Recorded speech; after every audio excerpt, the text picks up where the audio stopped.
cellphone agad ang kinakapa. Bahala na magalit ang asawa, basta sa YouTube ay makapag-umpisa. Siya ay si Josefina Adame, sa asparting kapamilya ay bida. Sa bawat araw na ginawa ng Diyos, walang palya na siya sa YouTube ay hahaplos. Pumasok ka sa kanyang bahay para samahan siya na mag-aspar, makipagkaibigan habang siya ay kasabay, susugod sa iyong nilalapag na bahay. Hindi na baling walang kain, basta asbar sa kapamilya ay maihain. Hindi na baling maggutom, basta sa bingo ay makapuro. Sa kanyang bahay ay walang talo, dahil hindi ka rin naman mananalo. Si Josefina Adame ang aagap sa'yo, pasok ka lang sa bahay niya at makihalubilo. Bawal ang plastic at tupperware, kaya dapat ikaw ay maging totoo. Basta si Josefina ang nagkwento palyado at tubos ang buong araw mo. Kaya tara na maasbar kay Josefina Adame, dahil sigurado lawit ang dila mo lagi sa kakatawa at kakakwento. Kahit walang bembang, basta makaaasbar at makapuro. Tandaan mo ang pangalan, Josefina Adame lang yan. Asbar, asbar, salita na masarap pakinggan. Kapag hindi mo nakita sa araw-araw, hindi na buo ang kanyang buhay. Iwasan mo na siya ay magalit, dahil asbar ang iyong magkakamit. Kapag wala ka sa mood sa umaga, hanapin mo lang sa mood sa pangalan niya.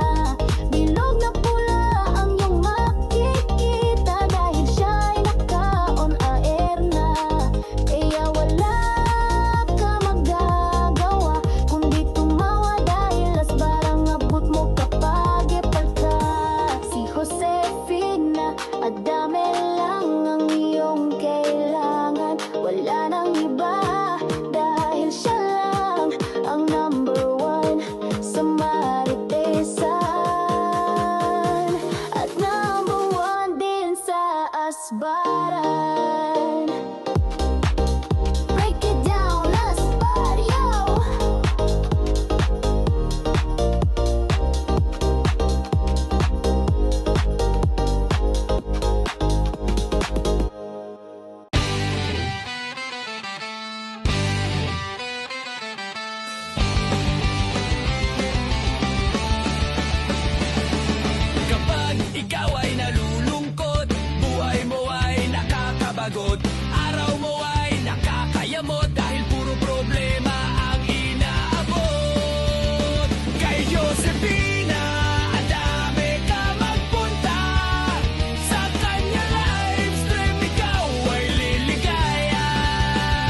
magalit ang asawa.